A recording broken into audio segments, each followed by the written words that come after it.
Olá, boa tarde. A gente vai dar prosseguimento hoje ao capítulo 2, ainda sobre vetores no R2 e R3. Na aula anterior, vocês viram com a professora Graça a decomposição em R2 e aí alguns conceitos fundamentais sobre o que é uma base canônica, depois uma base ortonormal e como se decompunha vetores de R2. Agora a gente vai extrapolar um pouco esses raciocínios para decompor em R3, né? Que a gente vai chamar de decomposição no espaço, certo?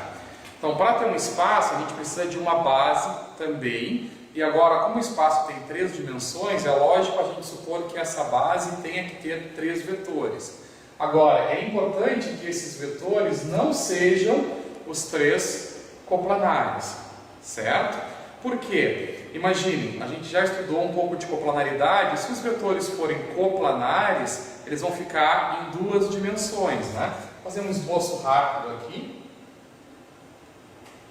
Um plano como a gente está acostumado, né? Se eu tivesse 3 vetores, quaisquer, U, V e W, os 3 coplanares, eu me mantenho no plano e não é o que eu preciso agora, né? Eu preciso formar um espaço, então eu preciso que um desses vetores não seja coplanar aos outros 2 ao mesmo tempo, certo? A gente vai ver isso um pouco melhor. Então, supondo que a gente tenha 3 vetores, V1, V2 e V3, não coplanares, qualquer vetor do espaço tem que ser uma combinação linear desses 3 vetores. Combinação linear vocês também já viram, né, na parte anterior desse capítulo. Significa que, dados os vetores da base, eu consigo, através de 2 operações, né, que é a soma de vetores e a multiplicação por escalares, eu consigo formar algum vetor. Quando a gente chega efetivamente no espaço, né, a gente tem mais ou menos essa organização. Essa organização que vocês veem à esquerda da lâmina é uma representação, a mais simples possível para a gente se mover, do que vem a ser o espaço. Esse seria o espaço que a gente vai trabalhar agora, né? Observem que ele é dividido então em 8 partes, né? Tem 4 partes acima e 4 partes abaixo. Isso fica relativamente simples de lembrar no momento em que, quando vocês trabalhavam no plano, que vocês tinham os eixos X e Y, tinha apenas 4 partes.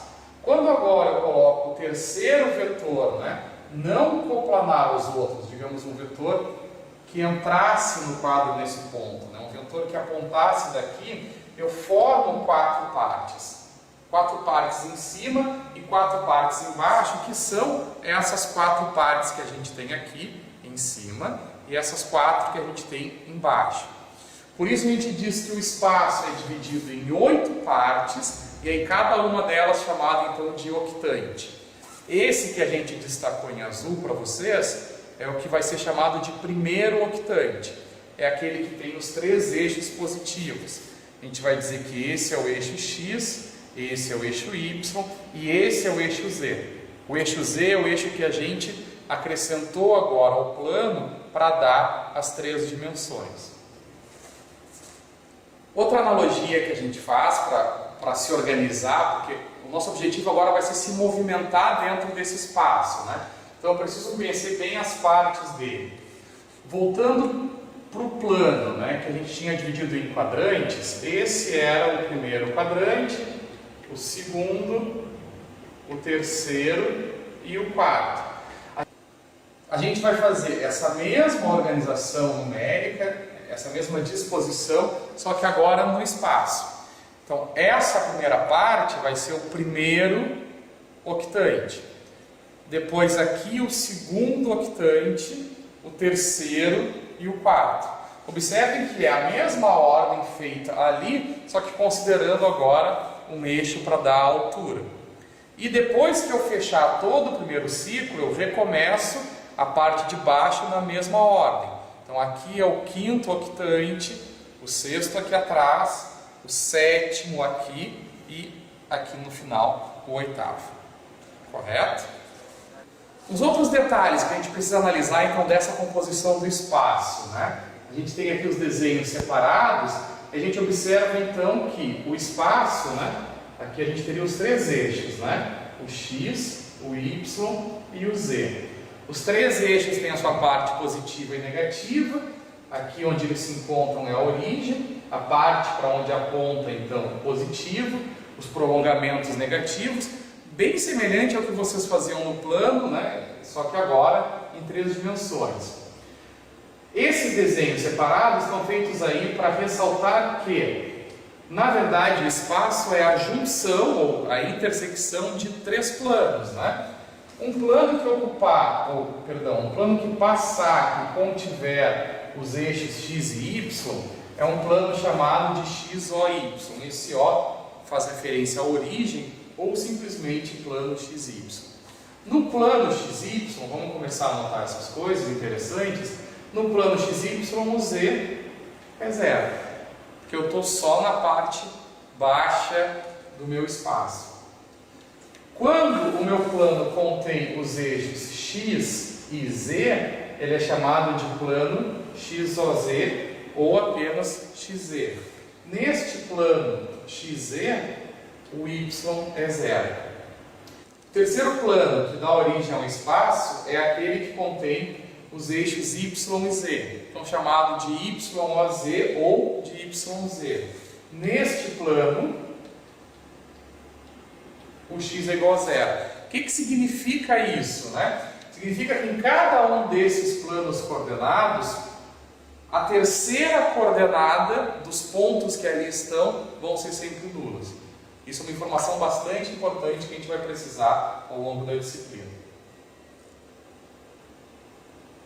Cada ponto no espaço, então, agora é determinado por 3 coordenadas, né? Se eu tenho um ponto P de R3, ele vai ser representado por uma terna.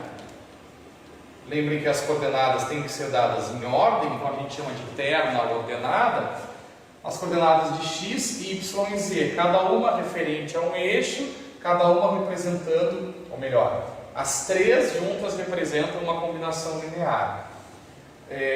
O x, a coordenada x é chamada de abscissa. A coordenada y de ordenada e a coordenada z de cota, que é o mesmo nome que se dá aos eixos x, y e z, certo?